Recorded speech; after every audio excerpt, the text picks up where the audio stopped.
Hello, everybody. Welcome back to class. It's Bram Duffee to talk about human communication. Today, we'll be talking about perception from Unit 3. Have you ever wondered how we make sense of everything happening around us, from picking what to focus on in a noisy room to decoding what someone is really saying? Gosh, it's just our brains are constantly working behind the scenes. And this process is called perception, and it's how we understand the world around us and respond to it. Perceived understanding is an important part of healthy relationships. It's like the feeling that you get when someone truly gets what you're thinking or feeling. It's not the same as empathy. Empathy means that you're sharing someone's emotions, but perceived understanding is more about knowing and respecting what the other person is going through. So, this feeling of being understood helps people communicate better. And then, as a result, they trust each other more and feel closer in their relationships. When people feel understood, they're usually happier and more connected to others. And that's why it's such an important topic for improving how we get along with others, whether it's like in personal or professional relationships. The idea of perceived understanding started as a way to learn about connections between people without focusing only on emotions like empathy. So, researchers studied how people feel when they think they're understood, instead of just looking at how people share feelings. So the concept is based on ideas from psychology and sociology, which are the studies of human behavior and relationships. Early research showed that when people feel understood, then communication gets better and relationships grow stronger. It's set up, that we could see that over time, scientists have found that perceived understanding helps in many different areas of life. Like in schools, students tend to do better and feel more comfortable when their teachers understand them. At work, the employees are happier and more productive when their boss is someone that shows understanding. In romantic relationships, there's also a benefit there when the partner that you have feels understood, because that's something that builds trust and strengthens emotional ties. So whether it's at school or work or at home, studies show that feeling understood leads to better relationships and, as a result, happier people. So perceived understanding is also really helpful during arguments or conflicts. When people feel heard and understood, it's easier to calm down and work things out. The sense of being understood helps people feel safe during these kinds of tough conversations, and as a result, they're more open to finding solutions together. This is also an idea that's used in therapy and like workplace arguments and even in disagreements between friends and family. But if you show understanding, people can turn conflicts into a chance to understand the other person and build stronger relationships. And so we're talking about, working through something instead of demanding your side being bully your side through. Also, perceived understanding isn't something that's perfect. It can be hard to study because everyone feels understood in their own way. So what works for one person may not work for someone else. So researchers need to explore how different cultures or backgrounds affect what it means to be understood or be felt like they're understood. And there's also opportunities for more communication that happens, that we could study, that happen in other environments like text and other contexts. But overall, the perceived understanding is a key part of how we connect with others, because it helps people handle conflicts and feel closer to those around them. And by practicing how to understand and how to show others that we get them, that is what can improve our relationships and make communication easier for everyone. The topic of perception is something that textbooks usually break up into 3 parts. And the first part is selecting information, like taking in the information that you get. And once you take in information, whether it be through your mind, gets it through your nose or your ears or through your eyes, that information comes into your mind, and as a result, we have to organize that and interpret it. But before we could even take in that information, we as a human have an opportunity to decide what we pay attention to, what information we select. And so there are different types of selection. There's a kind of selection where you are just in your own mind, and things that are different from your normal environment are all of a sudden something that you pay attention to, right? Because maybe you're on autopilot. Also, when you're selecting information, it could be intentional, like if you're looking for a street sign and you are checking each sign, or if you're highlighting pages. So how you take in information, in some ways you have choices on what you let your mind pick, and sometimes you don't. And that brings in this transactional model of communication. And the transactional model of communication is something that allows us to break down different parts of the communication experience so that it can be studied. And one of those big parts is the selection process, like I had mentioned. And so, sometimes we are completely zoned out on one thing and everything sort of fades into the background. That is selective attention. Our brains can only focus on so much. And so we have to decide on what's worth noticing.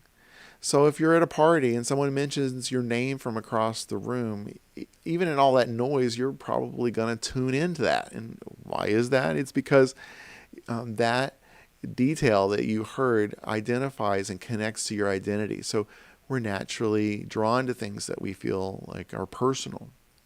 And we also pay attention to stuff that's surprising or that breaks expectations or that feels important, like when someone walks in the room and they're wearing something dramatically different. All right, so there's also an interesting twist to this, because what we first notice or what we see last, interestingly enough, tends to stick with us the most. And this is called the primacy effect, or the recency effect. So primacy effect would be if something that you saw first, it would be primacy. Recency effect would be something that you last saw. And for instance, like if you're meeting someone new and the first thing that they say is some funny joke, then you might just likely see them as a funny person, even if that's just happens to be what you remember the most. And it's kind of like thinking about someone based on that experience. And so it could have been the last time you saw them, what you last remember, or it could be something dramatically big. So like I had mentioned, we select the information based on what there is out there to focus on. And then after that, we organize that in our minds and we make sense of those details. So this is where our brain taps into our mental models to sort of help us out. And these are mental shortcuts. And it's like when someone asks you something that's a common thing that you get asked, you have sort of a common saying that you might say in that situation, right? Like, I'm really a tall person. And even though I watch basketball, I don't play basketball. But a lot of people ask me if I play basketball. And I have a common reflection that I say, no, I'm tall, but I'm sort of clumsy. I'm the clumsy tall. So it's just this automatic thing that I have. And so it's like the same thing happens with how we take in this information. And so another way we organize is by using prototypes. So imagine someone takes you imagine someone asks you to picture like their perfect boss. You might envision someone that's confident and decisive and approachable. That would be your prototype for a perfect boss. But here's the tricky part. Our mental shortcuts don't always get it right. So that's why we do categorize stuff.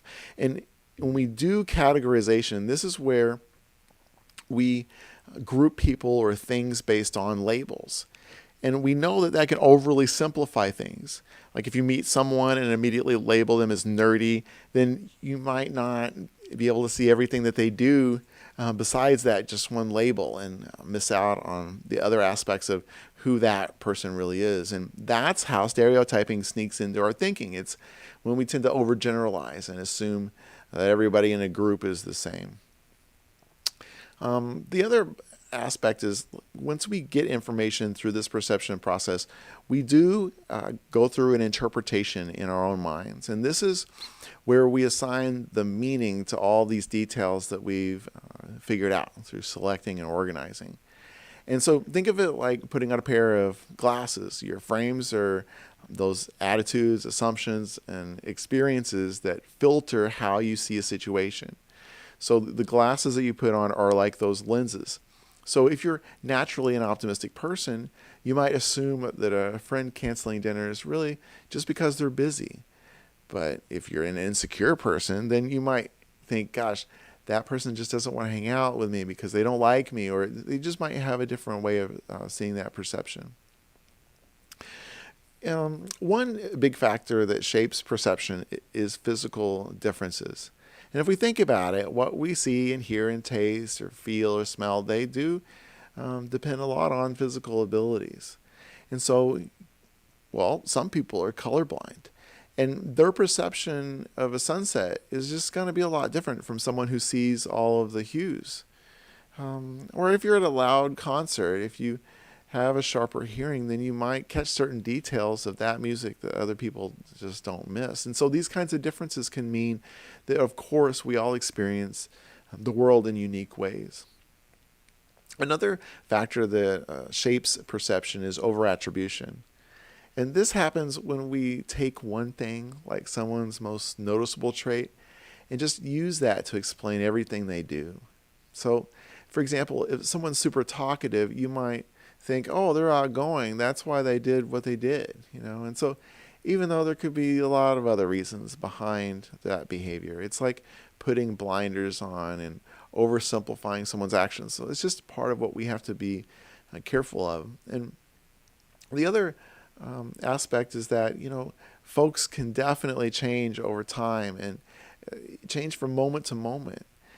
Have you noticed that your mood can totally change just how you see something?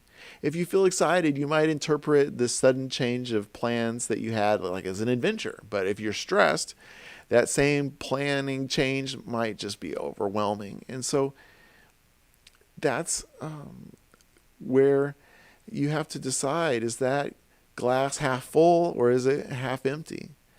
And these kinds of personality traits do shape how we interpret everything. It's all the way from conversations to challenges that we face. Another factor to mention is cognitive complexity. And this is about how detailed and layered your thoughts are. And it's influenced by your experiences and interests.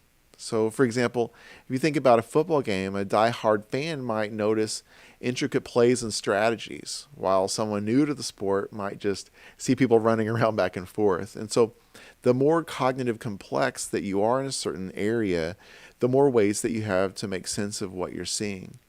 And the great thing is that as we experience and learn more, our cognitive complexity does grow.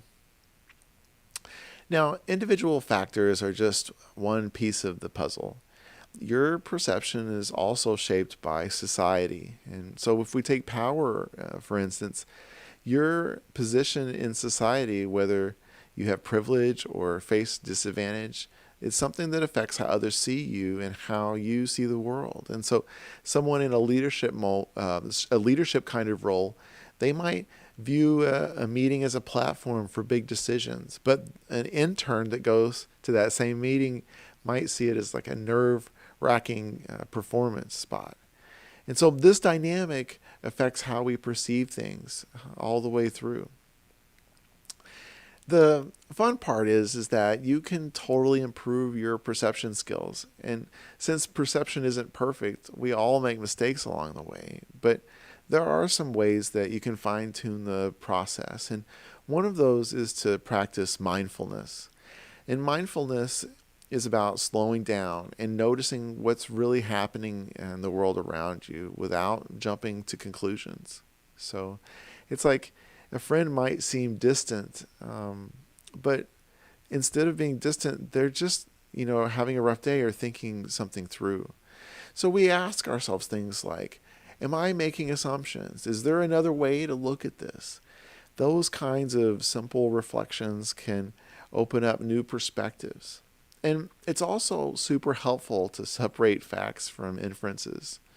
Because a fact might be that somebody didn't reply to your text, but an inference is different, because an inference might be that you just make assumptions about why they didn't, respond. So keeping those things separate avoids unnecessary misunderstandings. So to wrap it all up, perception is shaped by both who we are as individuals and the society we live in. And from physical differences to cultural differences, all of these factors we've talked about combine to give us a unique view of the world. So by being mindful and questioning the perceptions that you have, communicating openly, all of that can help you make your perception more accurate and more empathetic. So thanks for hanging out with me for this lecture. I look forward to reading your responses on the discussion board.